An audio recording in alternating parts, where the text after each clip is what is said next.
Does Lojack for laptops report back to Moscow? World Cup cybersecurity. Schneider Electric patches developers' tools. Travel and hospitality reward points are the bait of the black market. Medical device vulnerabilities. Taking the gloves off Cyber Command.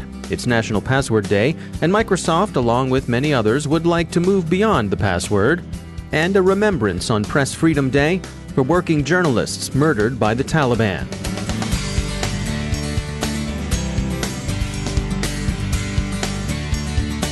And now, a few words about our sponsor, Dragos, the leaders in industrial control system and operational technology security. In their latest white paper, Dragos and OSIsoft present a modern-day challenge of defending industrial environments and share valuable insights on how the Dragos OSIsoft technology integration helps asset owners respond effectively and efficiently. They'll take you step by step through an investigation, solving the mystery of an inside job using digital forensics with the Dragos platform and the OSIsoft Pi system. Download your copy today at thecyberwire.com/Dragos. That's thecyberwire.com/Dragos, Dragos. And we thank Dragos for sponsoring our show.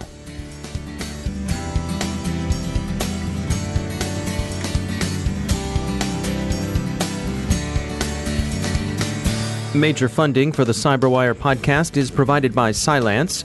From the CyberWire studios at Data Tribe, I'm Dave Bittner with your CyberWire summary for Thursday, May 3rd, 2018.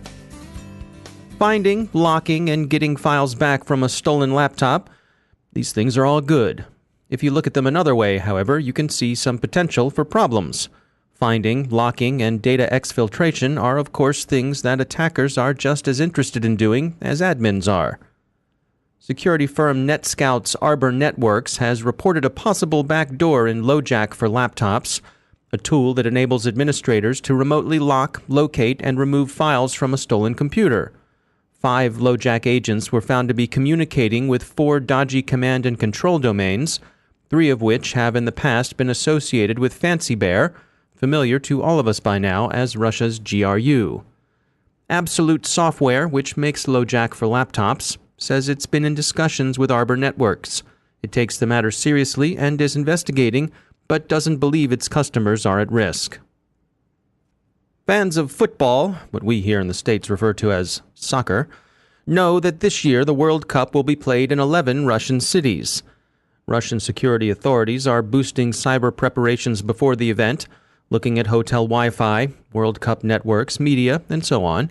They are probably mindful of this past winter's hacking of the Olympic Games and don't want the same threat actors spitting in the soup this summer. Who was that mucking around in the South Korean Games?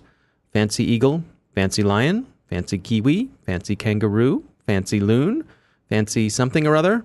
Well, wait, never mind. Schneider Electric has patched a vulnerability in its InduSoft Web Studio and InTouch Machine Edition. The products aren't themselves control systems, but rather tool sets used to develop SCADA systems, human-machine interfaces, and applications that connect automated systems. The bug, discovered and disclosed by security firm Tenable, is a buffer overflow issue that could be exploited to execute arbitrary code. Travel reward points are relatively easy to monetize, and they're being sold in Russian-language dark web markets. Botnet operators often pick up such credentials incidentally in the course of other illicit activities, and for the most part they sell them to other criminals. The botnets deploy keyloggers to pick up more directly valuable items, like network or financial credentials, but they sweep up the travel rewards along the way. It's like watermen going after rockfish and then selling the bycatch for cat food. Analysts at security company Flashpoint who've been following the matter say that the fact that there are such a surprisingly large number of dark web boutiques specializing in travel and hospitality reward points indicates a serious criminal demand for them. How long will the trade continue? Well, that's an easy question to answer. As Flashpoint says, it will go on as long as money is to be made from it. Edna Conway is Chief Security Officer, Global Value Chain at Cisco. She joins us to discuss how organizations can build what she calls a pervasive security architecture that tackles the often undefined and overlooked third-party risks. Look, as we digitize, we're all aware of the fact that we're expanding the ecosystem of third parties who really will inevitably impact us for better or for worse. When you start to think about that, what it means is you need to think about security in a pervasive way, not just using the words cyber and thinking information security, but thinking comprehensively about the way we experience the digital economy through devices, engagements with people, engagements via services, and incorporate that holistic thinking into an approach that I call pervasive security. That's the goal. So let's dig into some of the details here. How do you make that a reality from a practical point of view?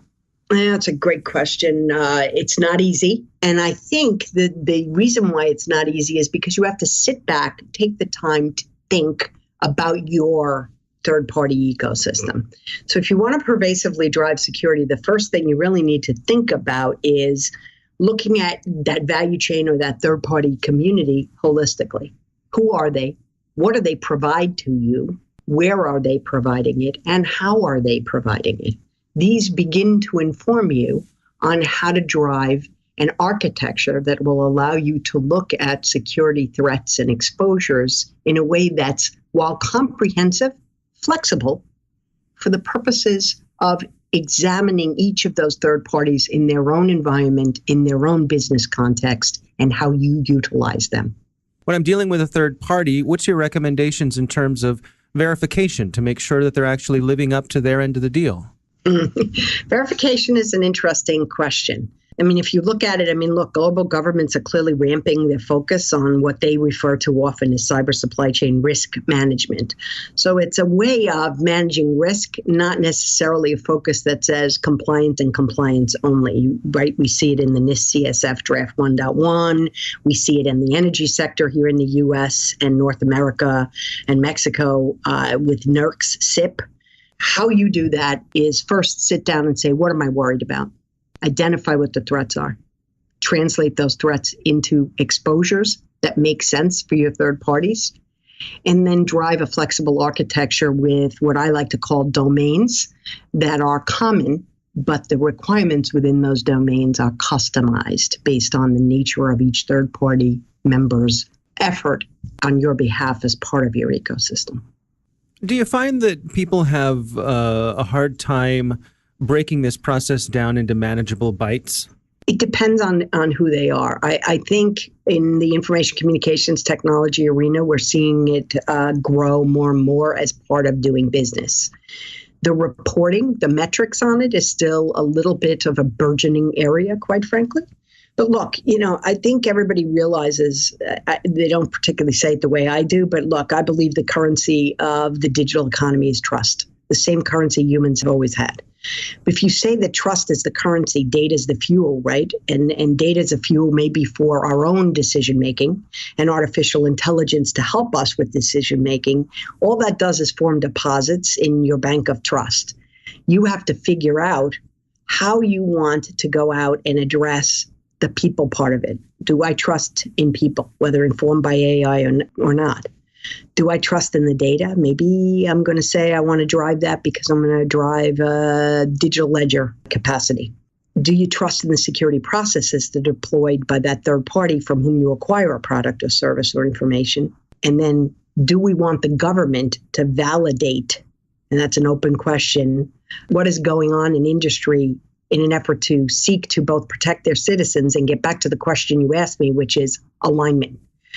All of us can do it in a variety of different ways, but we need to look at some international standards and parameters to set the floor. And quite frankly, I think also set a ceiling that says no matter what we're doing, and no matter how high we seek to achieve a level of security based on risk, these fundamental 10, 12, 15 things need to be in the portfolio of what needs to be done and what we're going to measure. That's Edna Conway from Cisco. Becton Dickinson has advised that its medical devices using WPA2 encryption are vulnerable to crack key reinstallation attacks. That's KRACK. This general Wi-Fi problem isn't confined to medical systems, but Becton Dickinson has issued a fix for the problem insofar as it affects their devices. And the U.S. FDA has ordered the recall of about 465,000 St. Jude, now Abbott Laboratories, implantable cardioverter defibrillators, that is ICDs, for a firmware update. The problem with the ICDs and their associated Merlin at-home monitors essentially come down to an authentication backdoor. You may remember that this is the vulnerability publicly disclosed by MedSec in 2016, controversial because the disclosure was done in apparent conjunction with short selling of St. Jude Medical stock by Muddy Waters LLC. The vulnerabilities MedSec reported were subsequently independently confirmed by Bishop Fox. U.S. Senator John McCain, Republican of Arizona, is about to publish a book in which he argues, among other things, that the U.S. ought to punish Russian cyber operations with American cyber attacks. That's one senator's view, of course, but there are signs that the National Security Council wants the gloves taken off of U.S. Cyber Command, too. Cyberscoop reports a movement among the NSC staff to rescind or modify Presidential Policy Directive 20 to streamline the process by which military commanders could receive approval for offensive cyber operations. It's worth noting that PPD 20 is a classified document, and so critiquing it involves a lot of looking at what agencies do and reading between the lines. But it's generally been characterized as a document that requires extensive interagency coordination across the federal government in the interest of both proper restraint and due respect for agency equities. You're familiar with today's big holidays and observances, right? If you can take time away from celebrating Garden Meditation Day, quietly, Public Radio Day, with proper self-satisfaction, National Raspberry Popover Day, formerly known with unintentional sauciness as National Raspberry Tart Day, or Paranormal Day, because the truth is out there, consider that it's World Password Day. Do you know where your credentials are? We hope they're not in too many places. More seriously, today is also World Press Freedom Day. It's an important right with important responsibilities. This year's observance should also be a somber and reflective one. Taliban suicide bombers exacted a high toll in attacks this Monday. 10 journalists were killed covering the news. It's worth hearing their names. They were Shah Marai, photographer for Agence France Presse and father of 6. Yar Mohammed Toki, cameraman for Tolo News, due to be married this month. Ahmad Shah of the BBC Afghan service. He alone wasn't killed in the bombings, but was shot dead by unknown assailants in Khost province. Maharam Durrani, who had just begun her work as a reporter for Radio Free Europe, Radio Liberty. Abdullah Hananzai, journalist and videographer for Radio Free Europe, Radio Liberty. Sabawoon Kakar, a 5-year veteran of Radio Free Europe, Radio Liberty. Ghazi Razuli, reporter for Afghanistan's One TV. Naruz al-Rajabi, a cameraman, also with One TV. And the final 2 who lost their lives, Salim Talsh and Ali Salimi, both with Mashal TV. May they all rest in peace. May their families, friends, and colleagues be granted consolation in their grief.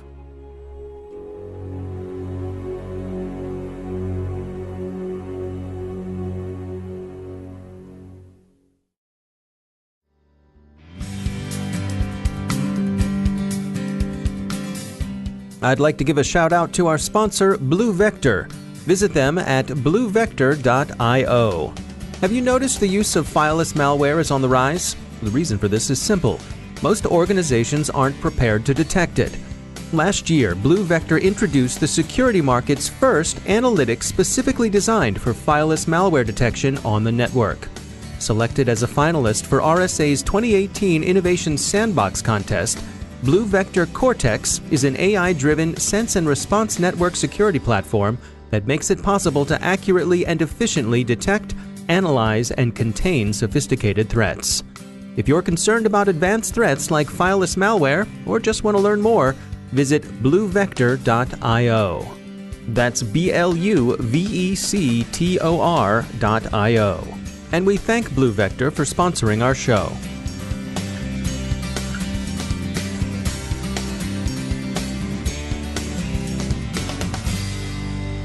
And joining me once again is Ben Yelin. He's a senior law and policy analyst at the University of Maryland Center for Health and Homeland Security. Ben, welcome back. We had a story come by from the MIT Technology Review, and the title of the article was, "When an AI Finally Kills Someone, Who Will Be Responsible?" Let's dig in here. What are we talking about? So this sounds like a horror movie gone completely wrong. I actually think it's a relatively realistic scenario in the near future. The proposition this article raised is that it's going to happen sometime over the next several years. We have a self-driving car navigating the city streets and it accidentally hits somebody. Who is going to be held legally responsible? And that's something that this academic, John Kingston at the University of Brighton in the UK, has tried to sort of decipher and do a legal analysis. So obviously, an AI is not a real person. You can't lock this person behind bars, either real bars or proverbial bars. So we're sort of looking at alternatives. Which actual humans would get punished for either the deliberate actions or the negligence of an AI? And this author proposed a few alternatives, a few sort of legal theories about who we should hold accountable. The first he calls perpetrator via another. In the physical world, it would be when somebody gets somebody else who has some sort of mental incapacity, maybe a minor, maybe a dog, maybe someone with severe mental illness, to commit a crime for them. And then the person who actually solicited that crime is the one who should be legally responsible. And that seems like something that you could reasonably apply to AI. If I hacked into the system and instructed the self-driving vehicle somehow to hit somebody on the street, I should be held legally responsible. Sure. Second theory he talks about, natural probable consequence. That's sort of when, in the course of doing what it does, the AI would happen to cause some sort of harm. And the example that this author gives is an artificially intelligent robot in a Japanese motorcycle factory killing a human worker. It sort of reminds me, of the Simpsons episode where the itchy and scratchy characters falsely identify the Simpsons family as other robots to murder. Right. But that's sort of what he's talking about here. The robot makes the mistake. And if the programmer knew that this was potentially a concern, then they could be held legally responsible. And then finally, there's the third theory, which is direct liability, and that requires both an action and an intent. Action is usually going to be pretty straightforward in this scenario that he's talking about. You know, the AI hits somebody with their car. But the question is intent. And this hypothetical, it's very unlikely that somebody had the intent to program the self-driving vehicle to hit somebody. You know, in that case, intent is going to be really hard to prove. So what he proposes is that perhaps we should consider it as a strict liability crime. There are a lot of crimes in our legal system. One of them is statutory rape.